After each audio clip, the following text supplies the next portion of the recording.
we were not really that much of a functional team, I would say. Like, we had good ideas and, like, we had a good map or two, but it just felt like mid-rounding and a lot of heroics were being made in our previous lineup.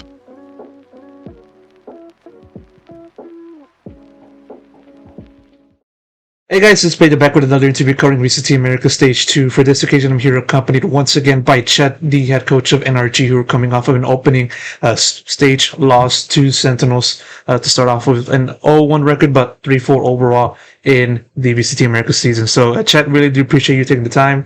Once again, starting off with there, taking on Sentinels, losing against Sentinels. Initial reactions, what are your initial feelings? I mean, we just have some bad defense sides, and I think a lot of the rotations on certain maps could be more timed up, or like right now, some of them don't make too much sense, and it puts us in a troubled position for certain players on the team. So we have to be better on correcting that. Yeah, for sure. I mean, obviously, it's not the best way to start off the stage with a loss, but unfortunately, it happened to you guys. Just sort of now covering the whole series overall. Just sort of starting off with Lotus, of course. Busting out that interesting composition with Som on Clove, and then also Victor on the Neon. Just sort of, I want to ask about just your thought process on just how the composition came to be, with what information you can kind of show. Well, I just think the Clove character is maybe just slightly underrated right now because it kind of gives the Smokes player freedom to just go for plays and go for fights and more aggressive lurks on your defaults. So we try to take advantage of that if possible, and that's like the main reason that we like to lock in that character. And we practice against a lot of Cloves, honestly, and they kind of do some of the similar role that what I just said. And the Neon with the Clove, like especially when Clove has ult, it's kind of a good controller to help with the trading, like spacing and just keeping on the Neon. Because otherwise, if you play a different Smokes character, like let's say you play Omen, you're giving good utility, which is fine, and it can still work. But he's kind of going to lag behind and not be able to trade as well on the Neon.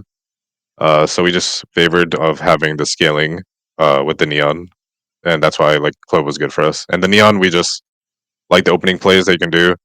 It's easy to disguise your openings, and it's just hard for them to gather info so quickly on you. And the slide mechanic right now is pretty strong, so we just opted for that.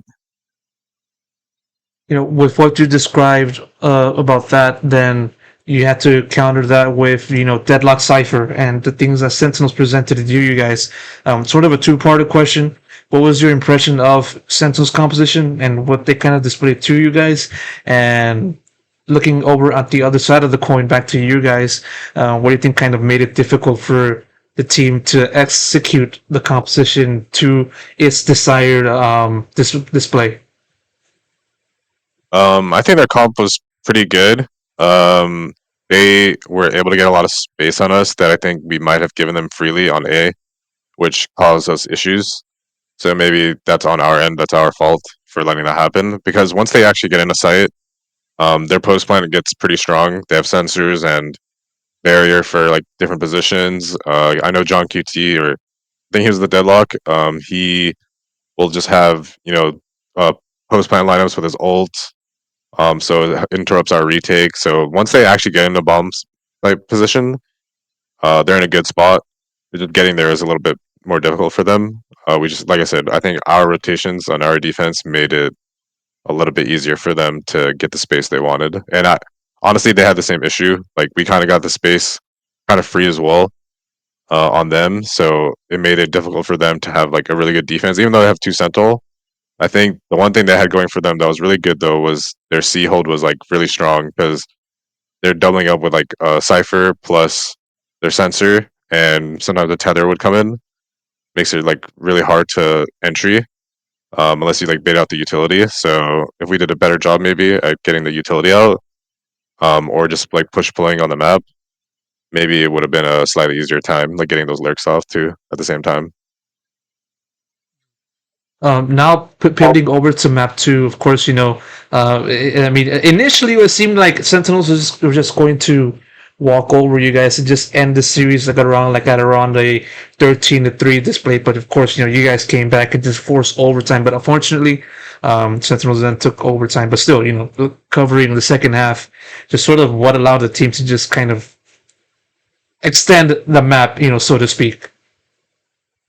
I mean, we always have had halves even in practice where maybe it gets lopsided, so we're used to just practicing like the whole half out anyways. We're not like overly reliant on one side over the other, and we felt like our comp is pretty balanced for both sides. Maybe one or two defense rounds probably could have gone our way in those post plant retakes. But that attack side, we felt pretty strong about how to play against the breach. We played against a lot of breaches. The Gecko obviously is on its own is really strong, and Saucy played it really well, so he helped their team get like a lot of rounds after. But we felt pretty confident on fighting against the breach and taking that backhaul position on A against the Rays breach. That just I think gave us a lot of momentum, and then we started like changing it up a little bit and trying to. They started pre-firing their stun a little bit more, which made it easier for us to go B later on in the half. So we started up going there. Obviously, the post plant is the same for them as it is for us. We're kind of playing for spam, and I think that's just the nature of the map. You just play the spam and kind of just hoping. It's like a 50-50, kind of similar to Pearl last year. Just playing for spam, and then whoever wins the battle is just going to have a better chance. Like they're just running in B main, we're running in B main, just trying to kill the guys shooting the planter. So yeah, just the B side for both teams is going to be difficult no matter what, and it's just how we more so approach like mid and A, mainly A, that helped us get back in there. No, for sure.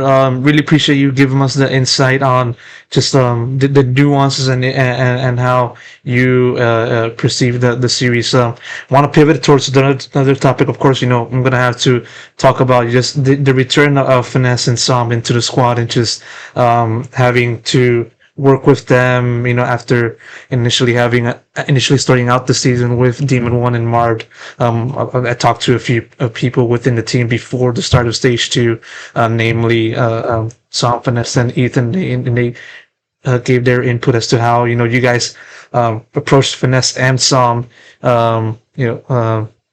for its replacements for Stage Two, and so asking you, Chet, just sort of what led you to just kind of say, okay, we'll just run it back with Finesse and s0m for Stage Two, and just kind of, in addition to that, were they basically your primary targets for replacements for Demon One and Marved? Yeah, I would say it was probably our primary targets. We were not really that much of a functional team, I would say. Like we had good ideas and like we had a good map or two, but it just felt like mid rounding and a lot of heroics were being made in our previous lineup, and there's not a lot of like trust in the system. And then chemistry wise, everything just fell off. I mean, you could put a bunch of good players together. It happens in other games, and if chemistry wise it doesn't feel great, it's just not going to work. And with s0m and FNS, it's still basically our last lineup from last year minus artists, so we kind of know what to expect. Like what we're given with them, and we know the chemistry flowed decent. Maybe not towards the end, but we know like we've had talks with them. They're like so we're good friends, and we're able to chat with them after they were gone from last year. So we are able to like repair that relationship, and they were down. They wanted to play. They have the fire in them still, and they showed it like each and every practice. Like we took like basically, I think we took like one off day just for people to get like their hair cut, and then just like media stuff for energy. Like we've been grinding pretty hard, and like everyone seems to be a lot more on the same page with this lineup, goal wise, and just how the work ethic is at the moment. So I mean, they've done more than enough, like pretty good job on how they've been behaving in the team.